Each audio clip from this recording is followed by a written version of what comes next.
What's up YouTube, and welcome to another Infinite Painter tutorial, where today I'm going to go ahead and show you how you can create this neon Charizard design. The only thing you're going to need for today's design is the free palette that I've provided in the description down below.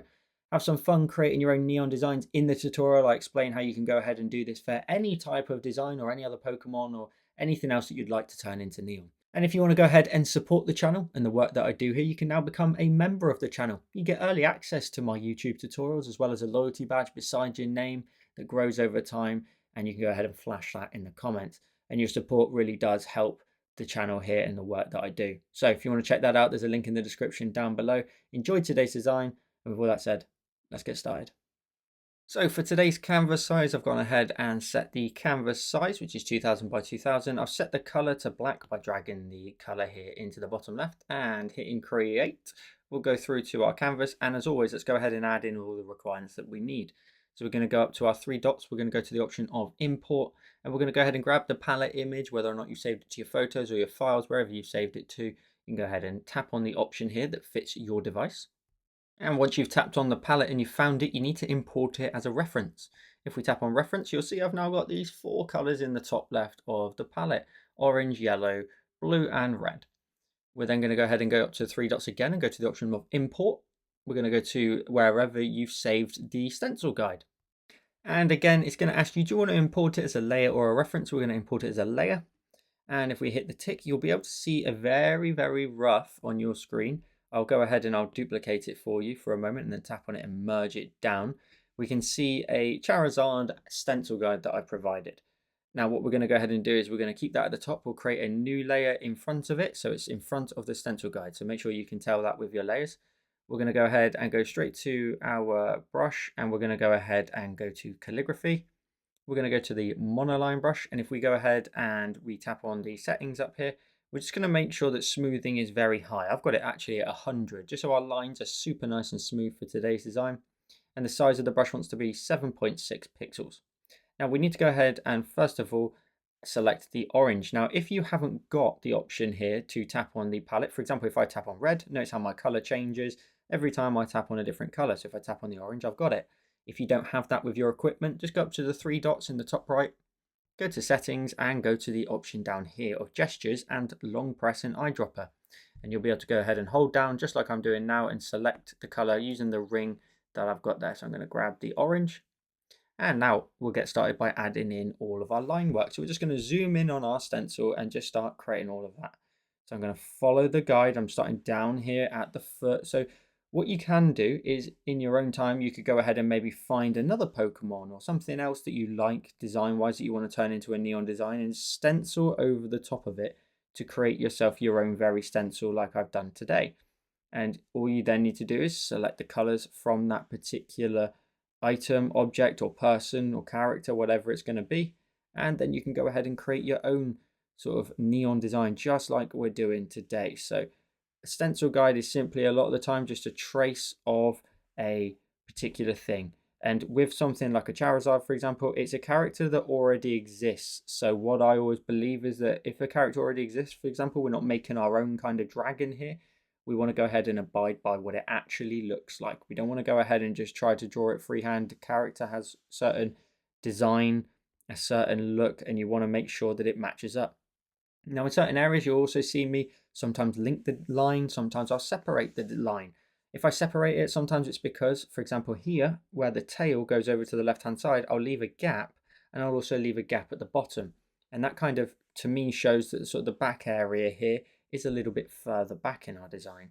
Whereas here, this line that swoops in, we're going along this line here and then following down in towards the foot. Now we actually don't want to add that on the end, so I'm going to undo that last bit. I'm going to come down here, down the foot and down towards the claws. We'll leave the claws for later. We'll create this knee shape here. And to be honest, I'm probably a little bit zoomed in, so I'm going to go ahead and zoom out a little bit more so I can see the full line. And Infinite Painter's doing all the work for us in terms of smoothing out our beautiful line work for us. We've now got this really long line that runs here all the way up to the top. Now this circular area here is going to be yellow. We're going to get all of our orange in first. So I'm going to start at the very top here, draw in the neck, and then come down into here. and down into this little spot down here. And while we're making our way up and around the sort of head, neck and body, we'll add in this line here for the little bit on the face and the jaw almost.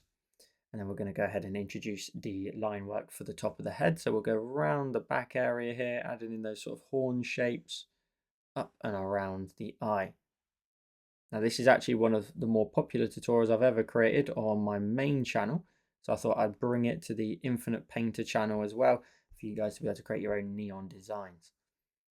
Let's go ahead then and go down here, along here. And then we've got the neck, so the bottom of the face, and then down into the neck, down into here, and then a little arc here. And then we've done the majority of the body there.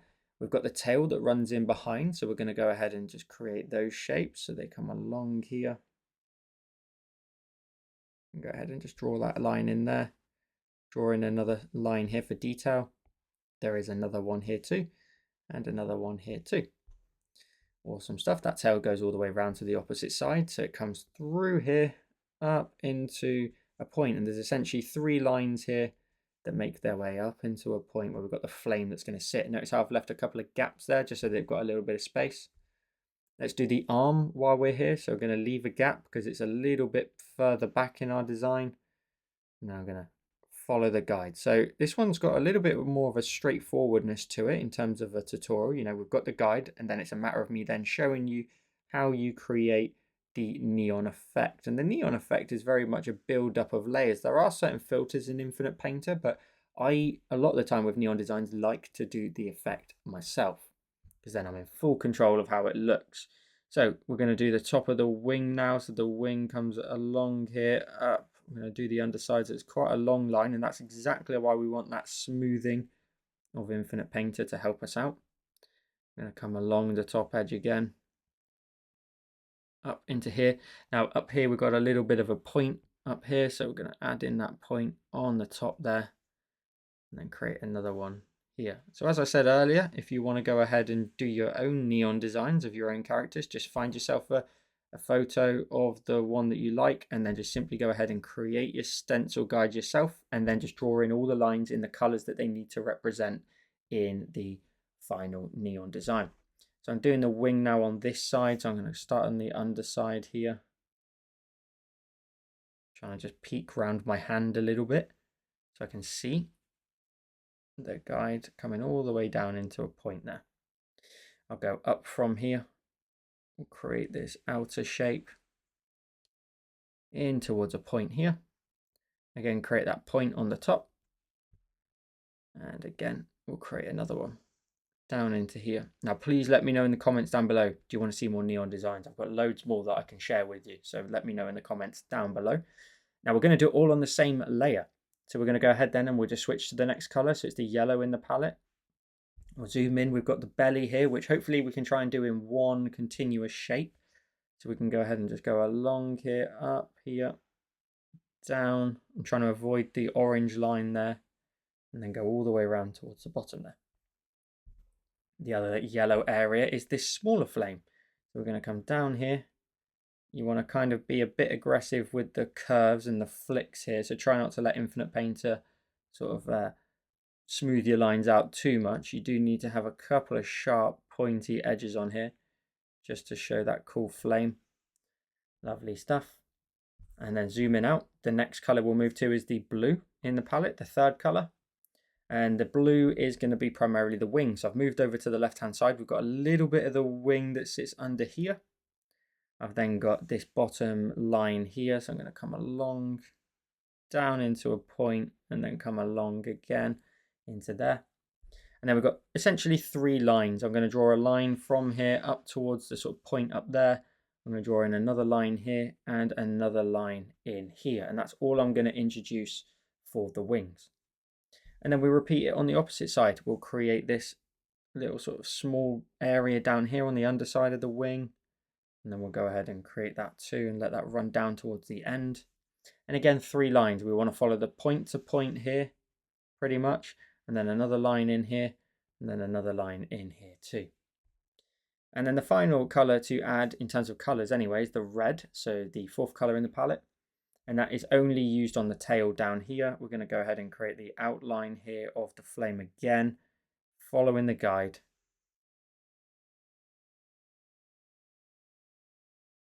Coming down into here, one more, and there we go, we've got the flame done on there.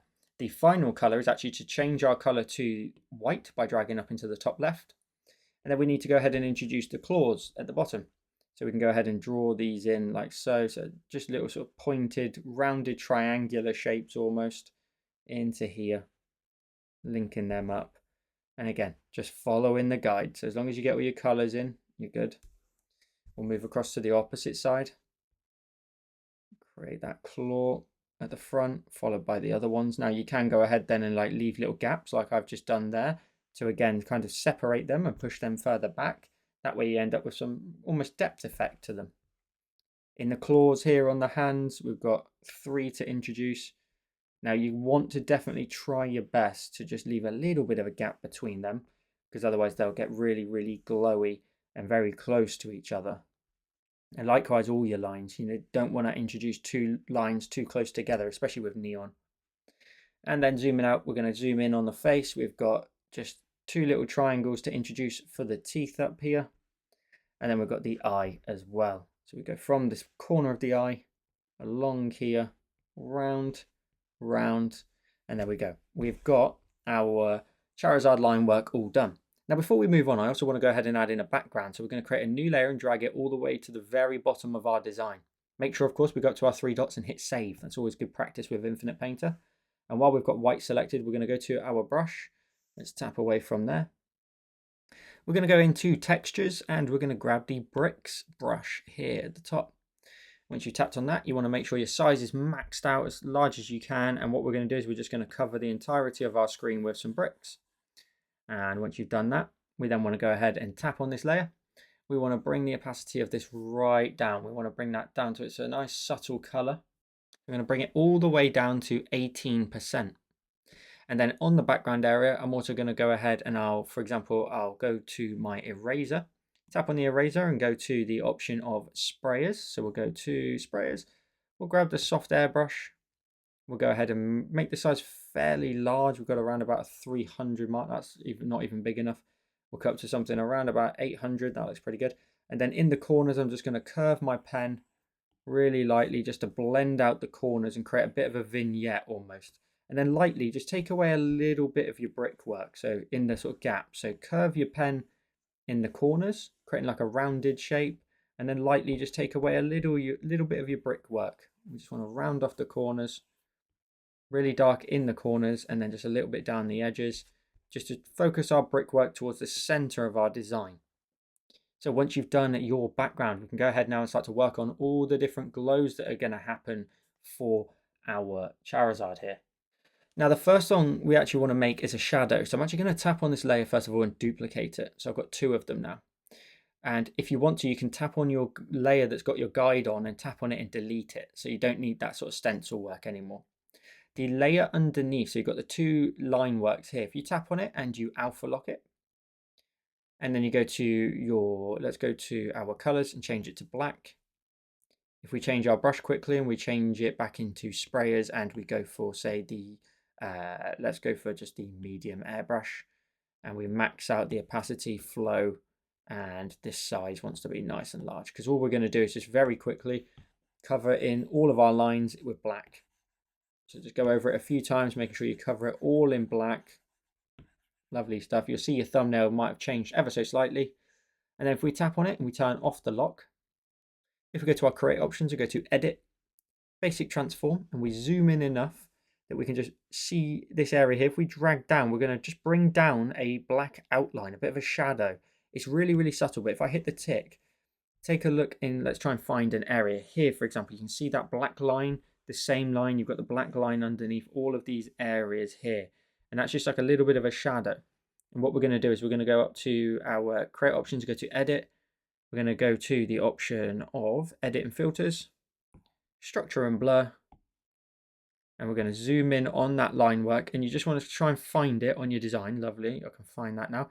I'm going to go ahead and bring that down to around about sort of a 16% Gaussian blur here, or blur, and then hit the tick when I'm done. I'm then going to tap on this layer and duplicate it, and I'm going to tap on it a few times and duplicate it just to make sure it's nice and dark, which it looks like it is. I've got 4 in total, and then I can tap on it and merge it down and merge all 4 into one. So I've tapped on it, duplicated it until I had 4, and then merged them all into one. And now we've got our shadow layer in play. What we then also need to go ahead and do is we're going to tap on our line work here at the top. Tap on it. We're going to duplicate it again. We're going to change our color. We're going to change it to the option of white. We're going to go ahead and tap on the top layer here, of the Charizards. So we'll tap on it and we'll lock it again. We'll zoom out, and again, we're just going to cover the entirety now, but in white. We need this layer for later on. I'm just going to cover all of that in white, which looks really cool anyway. And if we tap on the layer and turn off the lock for a minute, and we also just turn off the layer, because we need to build up a few more layers before we introduce the white one. So we've done that ahead of time. And again, hit the 3 dots and hit save. So let's go to our orange layer here. We're going to go ahead and tap on it. We're going to duplicate it. The bottom one out of the 2, we're going to start to introduce a lot more blurs. So we're going to go up to there again, create, edit, filters, and structure and blur. We're going to go ahead and blur this one out in the background. Now I think we can go up to something fairly large to start with. We want to spread the lighting out as far as we can without it getting too lost. So I'm going to go up to around about a sort of, let's go to about 70% Gaussian blur there and hit the tick when I'm done. Let's also go ahead and tap on this layer and change the blend mode of it from normal and change it to the option of linear dodge. Now, we're going to go ahead and kind of repeat that. We're going to tap on the main Charizard, rename it if you want to. So you can tap on a layer, go to here where it's got the text and just rename it. And we'll just call it original. That way we know which one it is and we can come back to it if we need to. So we'll hit original. We're going to duplicate it. I'm going to tap on the bottom one out the 2. I'm going to go ahead and again tap on it and change its blend mode to the option of linear dodge. You won't see any visual change just yet, but if we go up to create, edit, filters, structure and blur, and then here we're going to go ahead and bring that one up to around about 60% this time. So a little bit brighter, but a little bit tighter to the lines. So hit the tick when you're done. What we're then going to go ahead and do is we're going to tap on our original here, the line work, tap on it and duplicate it, but grab the top one out of the 2. So this one here now. We're going to go ahead and tap on it. We're going to change the blend mode from normal to linear dodge. You look at how much more punchy that's getting. We're going to slowly start building up all these colors. And again, we're going to go up to create, edit, filters, and we're going to do structure and blur again. Except this time we're only going to introduce a very small glow. So I want it really kind of tight to the line work that we created. So zoom in on a certain area, take a look at the sort of glow that you're creating. And around about sort of 30% should do the trick. So I'm going to go 30% here and hit the tick when I'm done. And we're already getting really close to our sort of final neon kind of vibe here. Now, earlier on, I got you at the very top of your layers right now, and you should be able to then turn it on and you'll have a white outline for your neon. If we tap on that, the white outline version, we tap on it and again, change its blend mode from normal to linear dodge. Linear dodge is really good for lighting. And if we bring the opacity down of the layer, we bring it down to around about sort of 22%, what we'll do is we'll end up bringing in a brighter look to the lines and the bars. So look at that, that's before and this is after. So it's just bringing it again a little bit off the surface a bit more. And then the final step is to create a new layer. We will go ahead and we will tap on this and we'll change its blend mode from normal to the option of overlay. And then what we're going to do is we're going to need to grab our color every time that we want. So I'm going to grab orange first of all. I'm going to go to my brush and I'm going to go making sure I'm in sprayers and I'm using the soft airbrush. My size is fairly large there. That's way too big. Let's bring that right down. Let's trial a 150. That's probably too small. So we'll undo that. We'll probably bring it up to around about sort of a 200 to 250 mark. My opacity is set to 90 and my flow is set to 58. And then on this layer, using orange, we want to go ahead and brighten up some of the orange areas. So what you can do is, my brush is still way too big. I'm going to bring that right down. So what we need to do is we need to find a brush that's size that's nice enough that we can get in these gaps. So about 100 here, I can now go over the top of here. Look at the difference in that line to this line. We've really punched out the color and we're expanding the color. That's the most important bit. So I'm about 100 now and I can just bring the color and I'm going a little bit wider than I need to. You know, I'm going a little bit wider out here to spread the color onto the background.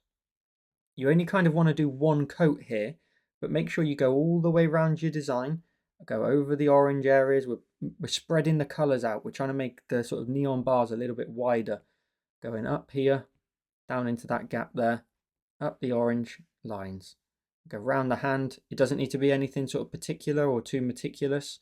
You just essentially want to go all the way around the lines, brightening them up, giving this wicked big glow. You can spread the color again a little bit wider out here so it splashes onto the bricks in behind. We'll go over the facial areas, trying to avoid the white areas if I can. And you don't want to clash with any of the other colors. So take a look at the difference between the two sides. Look at this left side now. It's so cool and bright, colorful, punchy, very neon, very vibrant. Going along here. Again, you can see I'm not spending too much time on it. I'm just going all the way over all the lines so we get this lovely bright effect. And then I'm going to go to the yellow. We'll go around the yellow area. So we'll just brighten it up a bit more, bring the yellow inwards a bit more. Every time you do this, you'll also bring out your shadow a tiny bit more that sits underneath. So I'm just going to expand that a tiny bit more. The other yellow area to do is down here around our flame on the end. We'll go to the blue. Where's the blue areas? We've got the wings. Let's go down these stripes here, brightening them up, turning on those neon bars, and then go along all of them. Lovely stuff. And they look wicked against the background. Really, really cool. You can bring out the glows in all the blue areas. Blue neon is always my favorite. Wicked stuff. So we've got those blues in there. Let's go ahead and go to the red. And we go around the tail here, bringing out that red on there. And then we'll go ahead and switch our color out to white, dragging it into the top left of the palette. And it's up to you if you want to go over your white areas. To be honest, mine are actually pretty good. I don't think we need to. And if we do with white, look at how much it's so easy to blow the white colors out. So I'm going to leave the white colors as they are. Now this is totally optional and this is up to you and your design to see what you want to do. You can tap on this overlay layer and duplicate it. But I've spent a lot of time there in terms of adding in the color. So I'm going to go ahead and bring that down to 0%, the extra one, and just see if I can get away with adding in just a little bit more. But I don't think I can, to be honest with you. I think we get up to a point, maybe about even 10% opacity there, where me personally, I pressed firm enough the first time where I've got a good enough glow. So don't duplicate it if you don't need to. But if we go ahead and we swipe our layers out of the way, we pinch with 2 fingers, we go full screen with 4, we end up with today's finished design. So I hope you enjoyed this neon Charizard design. Make sure to tag me in your finished creations over on Instagram, Facebook, anywhere else you are. You can come and find me over there. And come and join my Facebook group as well. It's a wicked place for you to come and share your work using Infinite Painter with other Infinite Painter enthusiasts. Again, there'll be links to everything in the description down below. And if you want to go ahead and support the channel and all the work that I do here, you can go ahead and become a member of the channel now. You get early access to these tutorials as well as a loyalty badge beside your name. And your pledge just helps support the channel again and the work that I do here. So check out that using the link in the description down below. Thank you so much for watching. Have a wonderful day. And if you like this video here on YouTube, you'll probably like this one on the screen now.